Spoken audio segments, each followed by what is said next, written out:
Current affairs में आज मार्च 2017 के पार्ट 2 पर आधारित ऑब्जेक्टिव क्वेश्चन डिस्कस किए जाएंगे। क्वेश्चन नंबर 1, सर्न प्रयोगशाला के संबंध में निम्न कथनों पर विचार कीजिए। सर्न क्या फुल फॉर्म है इसकी? फ्रेंच भाषा का शब्द है ये, इंग्लिश में लिखा हुआ है सर्न। काउंसिल यूरोपियन ला रिसर्च न्यूक्लियर, फ्रेंच वर्ड है ये, इंग्लिश में CERN लिखा हुआ है। इसके संबंध में 3 स्टेटमेंट दिए हुए हैं और इन 3 स्टेटमेंट से ये पूरा हो जाएगा। 1-2 पॉइंट्स इसमें हिडन छिपा हुआ है, वो आपको बताया जाएगा। पहला स्टेटमेंट, यह विश्व की सबसे बड़ी कण भौतिकी प्रयोगशाला है। न्यूक्लियर फिजिक्स, एटम फिजिक्स से संबंधित प्रयोगशाला है जो 1953 में स्थापित हुई। सेकंड स्टेटमेंट, यह प्रयोगशाला फ्रांस एवं स्विट्जरलैंड की सीमा पर है। थर्ड, 2017 में भारत को इसका सदस्य बनाया गया है। इसमें पूर्व 2003 से भारत को पर्यवेक्षक का दर्जा प्राप्त था। 3 स्टेटमेंट दिए हुए हैं, कौन से कथन सही हैं? पहला स्टेटमेंट सही है कि विश्व की सबसे बड़ी एटम फिजिक्स से संबंधित लेबोरेटरी है, 1953 में ही स्थापित हुई। सेकंड स्टेटमेंट भी सही है, यह फ्रांस एवं स्विट्जरलैंड की सीमा पर ही है। थर्ड स्टेटमेंट भी सही है, 2017 में भारत को इसका सदस्य बनाया गया है, जबकि 2003 से ही भारत इसमें ऑब्जर्वर पर्यवेक्षक के रूप में शामिल था और अब भारत सदस्य के रूप में शामिल हुआ है। इससे भारत को इससे संबंधित टेक्नोलॉजी सीखने का अवसर मिलेगा और दुनिया के सबसे बड़े रिसर्च प्रोग्राम में भारत शामिल हो सकेगा और यह एक्सपीरियंस आगे जाकर के भारत को देश के सामाजिक आर्थिक विकास में लाभ प्रदान करेगा। एक पॉइंट इसमें ध्यान रखना है, चूंकि यह प्रयोगशाला 1953 से कार्य कर रही है और इसका मुख्य उद्देश्य है इस ब्रह्मांड पृथ्वी के संबंध में गॉड पार्टिकल्स या जिसे हिग्स बोसोन या गॉड पार्टिकल या दिव्य कण कहा जाता है, उसके बारे में जानकारी प्राप्त करना। क्या है ये? यानी दिव्य कण या हिग्स बोसोन का अर्थ है इस ब्रह्मांड में एक ऐसा पदार्थ है जो अदृश्य रूप में रहता है और सभी वस्तुएं उसी से बनती हैं और बाद में सभी वस्तुएं नष्ट होने के पश्चात उसी में मिल जाती हैं, तो उसे इन्होंने हिग्स बोसोन या दिव्य कण नाम दिया है। ठीक है, ध्यान रखेंगे। तीनों स्टेटमेंट करेक्ट हैं। आंसर हुआ D, 1, 2, 3। Question number 2, H-1B visa नियमों में अमेरिका ने हाल ही में क्या बदलाव किए हैं? इंपॉर्टेंट ये क्वेश्चन आ सकता है इस बार। अभी हाल ही में अमेरिका में डोनाल्ड ट्रंप के नेतृत्व में जो नई सरकार बनी है उसने अमेरिका में प्रवासी भारतीयों और अन्य विदेशी नागरिकों को रोकने के लिए H-1B वीजा नियमों को टाइट किया है। इसमें 2 बदलाव किए हैं। पहला पॉइंट, अमेरिकी कंपनियां $60,000 के स्थान पर $1,30,000 से अधिक के वेतन पर ही बाहरी व्यक्तियों को नौकरी दे सकती हैं और आमंत्रित कर सकती हैं। सेकंड स्टेटमेंट, इस व्यवस्था में H-1B वीजा पर आने वाले भारतीयों के जीवन साथी के काम का अधिकार समाप्त हो जाएगा। कौन से कथन सही हुए? फर्स्ट स्टेटमेंट सही है। अभी तक ये नियम था कि अमेरिका में कोई भी कंपनी न्यूनतम $60,000 वार्षिक के वेतन पर किसी भारतीय को अपने यहाँ रख सकती थी और अब वेतन की सीमा को 2 गुने से ज़्यादा कर दिया है। $1,30,000 से अधिक की सैलरी पर ही आप किसी भारतीय को रख सकते हैं। इससे यह फर्क पड़ेगा कि वह कंपनियों को ज़्यादा सैलरी देनी पड़ेगी भारतीयों को। ऐसी स्थिति में कंपनियां भारतीयों को अमेरिका में बुलाने से परहेज करेंगी, दूरी बनाएंगी और अमेरिकन नागरिकों के लिए नौकरी ऑफर करेंगी। और सेकंड स्टेटमेंट, पहले 60,000 न्यूनतम वार्षिक सैलरी पर भारतीयों को नौकरी दी जाती थी और उसमें उनके साथ उनकी वाइफ यानी पत्नी को साथ रहने का अवसर मिलता था और उनको भी वहाँ पर रोजगार प्राप्त होता था। लेकिन अब जीवन साथी का यह अधिकार समाप्त हो जाएगा। दोनों ही स्टेटमेंट करेक्ट हैं। आंसर हुआ सी। क्वेश्चन नंबर 3, हाल ही में किस राष्ट्र ने अंगदान को अनिवार्य नियम बनाया है? यानी डेथ के पश्चात और डेथ से पहले कोई व्यक्ति अपने शरीर के अंगों का ऑर्गन्स का डोनेशन कर सकेगा। इसके लिए किसी राष्ट्र ने अभी एसेंशियल नियम बनाया है। 4 विकल्प ABCD। किस देश ने यह नियम बनाया है? आंसर हुआ सी, फ्रांस के द्वारा यह डिसीजन लिया गया है। क्वेश्चन नंबर 4 इंपॉर्टेंट क्वेश्चन आ सकता है इस बार। एरो 3 क्या है? What is arrow 3? इसके संबंध में 2 स्टेटमेंट दिए हुए हैं। पहला, यह इजराइल एवं अमेरिका की संयुक्त मिसाइल प्रणाली है। दूसरा, इसके द्वारा इजराइल अब अंतरिक्ष से ही शत्रु राष्ट्र के किसी भी हमले को विफल कर सकता है। कौन से कथन सही हैं? पहला स्टेटमेंट सही है, यानी इजराइल में एक मिसाइल प्रणाली है जिसका हाल ही में विकास किया गया है। अमेरिका ने इसमें तकनीकी सहयोग प्रदान किया है। चूंकि इजराइल का जो पोजीशन है मध्य पूर्व में, पश्चिम एशिया में, वो विवादास्पद बनी हुई है, इसलिए इजराइल पर विभिन्न शत्रु राष्ट्रों की तरफ से हमेशा हमले की एक आशंका बनी रहती है। इसी संदर्भ में इजराइल ने अमेरिका के सहयोग से एरो 3 मिसाइल डिफेंस सिस्टम को डेवलप किया है। सेकंड स्टेटमेंट भी सही है। इसके द्वारा इजराइल अब अंतरिक्ष से ही शत्रु राष्ट्र के किसी भी हमले को विफल कर सकता है। यानी अंतरिक्ष में पहले मिसाइल दागी जाएगी और फिर अंतरिक्ष से ही शत्रु राष्ट्र के किसी भी फाइटर प्लेन को, ड्रोन को या किसी अन्य घातक अस्त्र को यह नष्ट कर सकती है। चूंकि इजराइल पर भविष्य में जैविक, रासायनिक हथियारों से या परमाणु हथियारों से हमले की आशंका बढ़ती जा रही है। ऐसी स्थिति में इजराइल को राष्ट्र की एकता, अखंडता के संदर्भ में इस प्रकार के मिसाइल डिफेंस सिस्टम की आवश्यकता थी, तो अमेरिका ने उसको यह सपोर्ट दिया है। दोनों ही स्टेटमेंट करेक्ट हैं। आंसर हुआ सी, 1 और 2। क्वेश्चन नंबर 5 इंपॉर्टेंट, ये क्वेश्चन आना चाहिए। आर्टिकल 50 का क्लॉज 2 संबंधित है। अनुच्छेद 50 का उपच्छेद 2 संबंधित है। 4 विकल्प हैं, नाफ्टा, ब्रेक्सिट, ADMM प्लस और TPP। और इसके संबंध में हम पिछले वीडियोज में भी 1-2 क्वेश्चन डिस्कस कर चुके हैं और वीडियो लेक्चर में भी ये बात बहुत डिटेल में आई है। क्या आंसर हुआ? बी। आंसर हुआ बी, ब्रेक्सिट। ब्रेक्सिट का फुल फॉर्म क्या है? ब्रिटेन एक्सिट फ्रॉम यूरोपीय यूनियन। ब्रिटेन ने हाल ही में यूरोपीय संघ से बाहर आने का फैसला किया है। और अनुच्छेद 50 का क्लॉज 2 किससे संबंधित है? लिस्बन संधि 2009, पुर्तगाल की राजधानी लिस्बन। तो लिस्बन ट्रीटी 2009 के अनुच्छेद 50(2) से संबंधित है। उसमें यह लिखा हुआ है कि कोई भी राष्ट्र अगर यूरोपीय संघ से अलग होता है, उसकी सदस्यता को त्यागता है, तब उस राष्ट्र की संसद को इस संबंध में डिसीजन लेना होगा।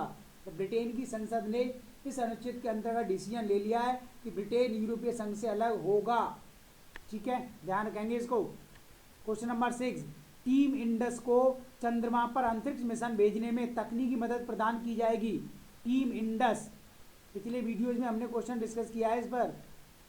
टीम इंडस भारत की निजी कंपनी है जो अंतरिक्ष क्षेत्र में कार्य कर रही है, और हमने इसको तुलना करके बताया था जिस तरीके से अमेरिका में नासा के समानांतर वहाँ की निजी कंपनी स्पेस एक्स कार्य कर रही है, तो वैसे ही भारत में इसरो के समानांतर टीम इंडस कार्य कर रही है। और इसने चंद्रमा पर अंतरिक्ष मिशन भेजने का फैसला किया है, जिसे नाम दिया है लूनर एक्सप्राइज मिशन।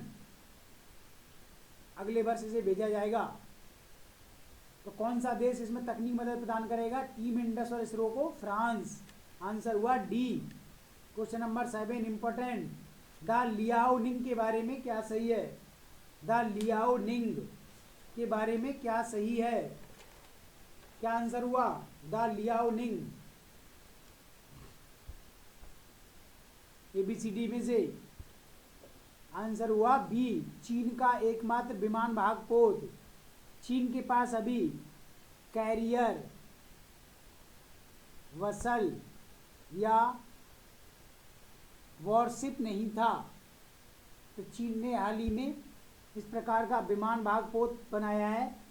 और इसका प्रयोग चीन दक्षिणी चीन सागर में अपनी पोजीशन को मजबूत बनाने के लिए कर रहा है।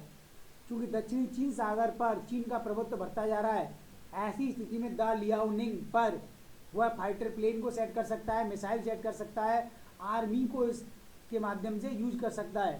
तो विमान वाहक पोत इस रूट में काम आते हैं। क्वेश्चन नंबर 8, FC31 क्या है? FC31 क्या है? दो स्टेटमेंट दिए हुए हैं। पहला, यह जापान का एक स्टेल्थ तकनीक से युक्त युद्धक विमान है। दूसरा, इसको गायर फाल्कन नाम दिया गया है। गायर फाल्कन नाम दिया गया है। पहला स्टेटमेंट गलत है, यह जापान का नहीं है, यह चीन का है। यह चीन का एक स्टेल्थ तकनीक से युक्त युद्धक विमान है। ध्यान रखेंगे, चीन को जापान से रिप्लेस किया है, इसको गायर फाल्कन नाम दिया गया है। ये स्टेटमेंट सही है। फर्स्ट स्टेटमेंट गलत हो गया, इसलिए सेकंड स्टेटमेंट सही है और आंसर हुआ बी, केवल 2। क्वेश्चन नंबर 9, बाबर 3 मिसाइल के बारे में सही कथन है। बाबर 3 मिसाइल इंपॉर्टेंट क्वेश्चन आ सकता है ये। पहला, यह पाकिस्तान की प्रथम क्रूज मिसाइल है जिसे पानी के भीतर से या पनडुब्बी से दागा जा सकता है। सेकंड स्टेटमेंट, इसकी रेंज 450 किलोमीटर है। कौन से कथन सही हैं? चूंकि भारत ने जब से अपनी क्रूज मिसाइल ब्रह्मोस बनाई है तब से पाकिस्तान पर मनोवैज्ञानिक दबाव बढ़ रहा था। चूंकि भारत ने पहले जब ब्रह्मोस मिसाइल को असेंबल किया था रूस के सहयोग से, तब वह केवल थल सेना के लिए बनाई गई थी, लेकिन बाद में भारत ने उसे नौसेना के लिए, वायुसेना के लिए भी डेवलप किया है। इसलिए पाकिस्तान की पोजीशन कमज़ोर हो गई थी। यही कारण है कि पाकिस्तान ने ब्रह्मोस क्रूज मिसाइल को जवाब देने के लिए बाबर 3 क्रूज मिसाइल को बनाया है। और पाकिस्तान की पहली क्रूज मिसाइल है ये, जैसे भारत की पहली क्रूज मिसाइल है ब्रह्मोस। ध्यान रखेंगे ये सब। दोनों स्टेटमेंट सही है, आंसर हुआ सी, 1 और 2। क्वेश्चन नंबर 10, समावेशी वृद्धि एवं विकास रिपोर्ट प्रस्तुत की गई है। Inclusive growth and development report is published by, किसके द्वारा जारी की गई रिपोर्ट? ABCD 4 विकल्प। आंसर हुआ सी, WEF, वर्ल्ड इकोनॉमिक फोरम, विश्व आर्थिक मंच। क्वेश्चन नंबर 11, विधि आयोग के अध्यक्ष BS चौहान की अध्यक्षता वाली समिति ने हाल ही में कौन सी रिपोर्ट प्रस्तुत की है? विधि आयोग के चेयरमैन, 21वां विधि आयोग चल रहा है ना अभी, तो उसके चेयरमैन BS चौहान हैं, सुप्रीम कोर्ट के रिटायर्ड जज। उन्होंने रिपोर्ट दी है। किससे संबंधित रिपोर्ट आई है? 4 विकल्पों में से कौन सा सही है? आंसर बी, खाद्य पदार्थों में मिलावट से संबंधित। ये क्वेश्चन आ सकता है क्योंकि वो विधि आयोग के अध्यक्ष हैं और रिपोर्ट दे रहे हैं खाद्य पदार्थों में मिलावट से संबंधित। बहुत डिटेल में रिपोर्ट दी है। सरकार को इस संबंध में कठोर कदम उठाने के लिए उन्होंने सिफारिशें दी हैं। क्वेश्चन नंबर 12, इंपॉर्टेंट क्वेश्चन, भ्रष्टाचार सूचकांक 2016 के बारे में सही कथन है। भ्रष्टाचार सूचकांक को क्या कहा जाता है? CPI, corruption perception index. ठीक है, 4 स्टेटमेंट है, इनसे पूरा हो जाएगा। पहला स्टेटमेंट, यह सूचकांक जर्मनी स्थित ट्रांसपेरेंसी इंटरनेशनल द्वारा जारी किया जाता है। ध्यान है, ट्रांसपेरेंसी इंटरनेशनल जर्मनी में कार्य करने वाला एक NGO है और जब यह सूचकांक को जारी करता है तो सूचकांक को क्या कहा जाता है? Polls of poll, POLLS of POLL, polls of poll कहा जाता है इसके सूचकांक को। या CPI कब से जारी करता है सूचकांक? 1995 से। सेकंड स्टेटमेंट, इसका मूल्य 0 से 100 के मध्य होता है। 0 से ऊपर जाने पर भ्रष्टाचार में वृद्धि होती है। तीसरा स्टेटमेंट, इस सूचकांक में न्यूजीलैंड को सबसे कम भ्रष्ट राष्ट्र का दर्जा दिया गया है। फोर्थ स्टेटमेंट, भारत को 176 देशों में 79वां स्थान दिया गया है। चीन एवं ब्राजील को संयुक्त रूप से भारत के साथ 79वां स्थान दिया गया है। कौन से कथन सही हैं? पहला स्टेटमेंट सही है, सेकंड स्टेटमेंट गलत है। 0 से 100 के मध्य में होता है ये तो ठीक है, लेकिन 0 से ऊपर जाने पर भ्रष्टाचार में वृद्धि नहीं होती, भ्रष्टाचार में कमी होती है। यानी जिस राष्ट्र का मूल्य 100 के आसपास होता है वो उतना ही कम भ्रष्ट राष्ट्र माना जाता है। ये मूल्य की बात हो रही है, रैंक की बात नहीं हो रही है यहाँ पर। तो सेकंड स्टेटमेंट गलत हो गया। थर्ड और फोर्थ स्टेटमेंट सही हैं, सेकंड गलत हुआ, इसलिए आंसर हुआ सही 1, 3, 4 बी। पूरा याद करके जाएंगे इसको, जितना भी बोल के बताया है। क्वेश्चन नंबर 13, 14वां प्रवासी भारतीय सम्मेलन 2017 के संबंध में निम्न कथनों पर विचार कीजिए। ये क्वेश्चन भी इस बार के लिए इंपॉर्टेंट है। पहला स्टेटमेंट, 2017 में 7 से 9 जनवरी के मध्य इसका आयोजन बेंगलोर में हुआ। सेकंड स्टेटमेंट, इस अवसर पर मुख्य अतिथि पुर्तगाल के प्रधानमंत्री एंटोनियो कोस्टा थे। थर्ड स्टेटमेंट, इस अवसर पर प्रवासी कौशल विकास योजना की घोषणा की गई। फोर्थ स्टेटमेंट, इसके साथ ही युवा प्रवासी भारतीय दिवस भी आयोजित हुआ। स्टेटमेंट 5, इसमें IDFOI India development foundation dash overseas Indian या भारतीय विकास प्रतिष्ठान की भूमिका का विस्तार किया गया। 5 स्टेटमेंट दिए हुए हैं, कौन से कथन सही हैं?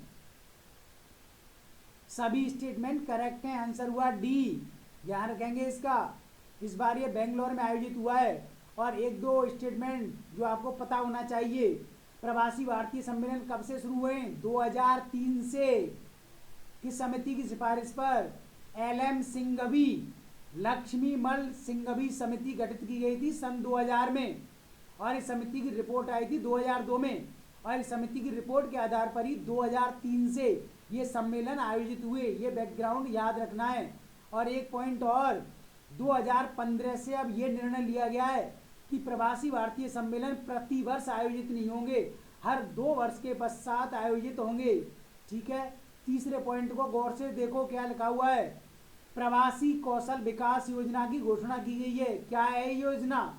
यानी जो भी प्रवासी भारतीय विदेशों में जाएगा उसे विदेशों में कार्य करने लायक स्किल, हुनर सिखाया जाएगा इस योजना के द्वारा। और पॉइंट 5 को देखो, IDF इंडिया डेवलपमेंट फाउंडेशन भारतीय विकास प्रतिष्ठान का उद्देश्य क्या है?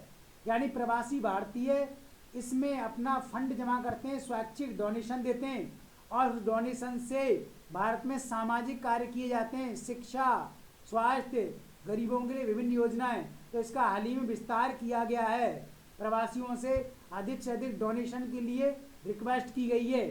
ठीक है, ये ओवरऑल कॉन्सेप्ट हो गया। और पहली बार इसके साथ ही पॉइंट 3 प्रवासी, पॉइंट 4 इसके साथ युवा भारतीय दिवस भी आयोजित हुआ। ठीक है, ये पूरा कॉन्सेप्ट याद रखेंगे। क्वेश्चन नंबर 14, सेकटकर समिति ने किस संबंध में अपनी सिफारिश दी है? सेकटकर समिति की सिफारिश किस संदर्भ में आई है? आंसर हुआ बी, भारतीय थल सेना में सुधार हेतु इंडियन आर्मी में रिफॉर्म्स के लिए समिति गठित की गई थी, और काफ़ी डिटेल में इसकी सिफारिशें आई हैं। वीडियो लेक्चर में भी हमने बहुत डिटेल में बताया है इस बारे में। ठीक है, तो वहाँ से सुन लेंगे डिटेल में से। क्वेश्चन नंबर 15, हाल ही में NGT नेशनल ग्रीन ट्रिब्यूनल ने किस प्रथम अंतर्राज्यीय नदी जोड़ो परियोजना को अनुमति प्रदान की है? NGT नेशनल ग्रीन ट्रिब्यूनल, 4 विकल्प, किस परियोजना को अनुमति दी है? आंसर हुआ बी, केन बेतवा परियोजना।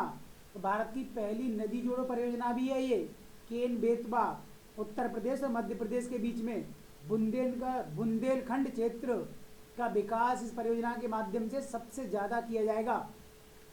क्वेश्चन नंबर 16, VN कृष्णा समिति का संबंध है, इंपॉर्टेंट। VN कृष्णा समिति गठित की गई थी, उसकी रिपोर्ट आ गई है। ABCD में से क्या आंसर हुआ?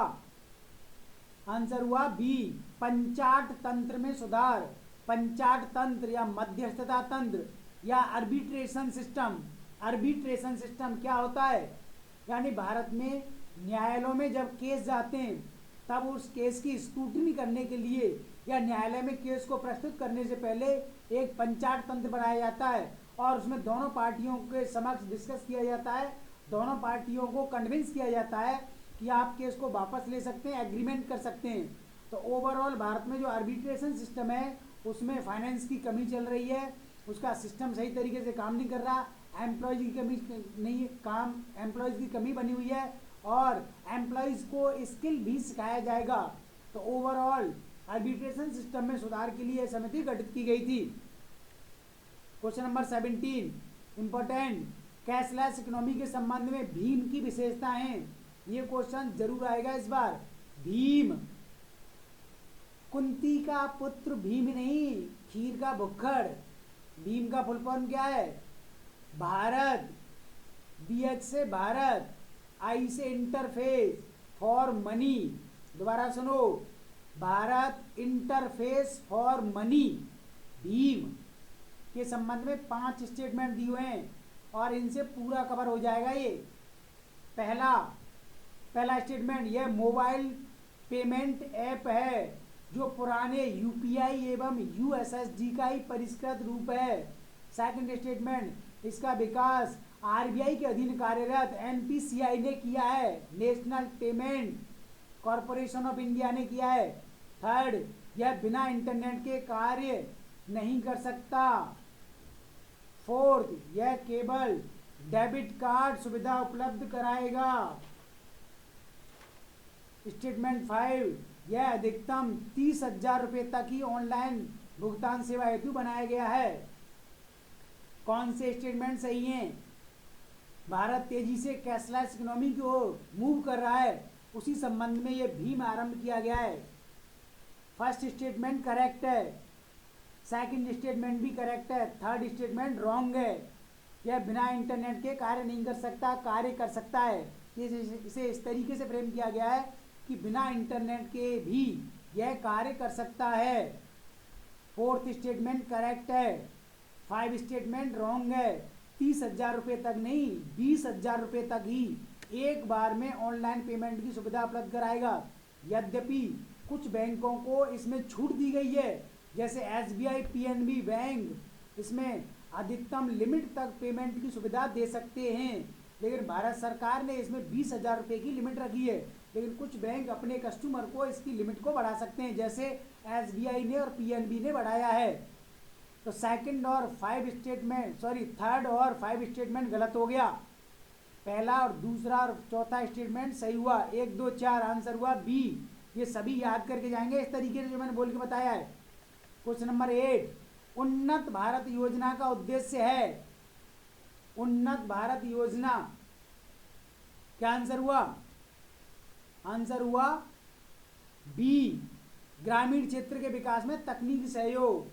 भारत सरकार ने हाल ही में आईआईटी संस्थानों से ये कहा है कि ग्रामीण क्षेत्र के विकास के लिए आप ज़्यादा बेटर और सस्ती तकनीक बनाएं, जिससे ग्रामीण क्षेत्र में उसका उपयोग हो सके। आईआईटी दिल्ली को इसका कस्टोडियन गार्जियन बनाया गया है। आईआईटी दिल्ली के नेतृत्व में ही भारत के ग्रामीण क्षेत्रों के विकास के लिए बेटर और यूजफुल ईजी तकनीक का विकास किया जा रहा है। ध्यान रखेंगे इसे। बस इतने ही क्वेश्चन थे इसमें, ठीक है।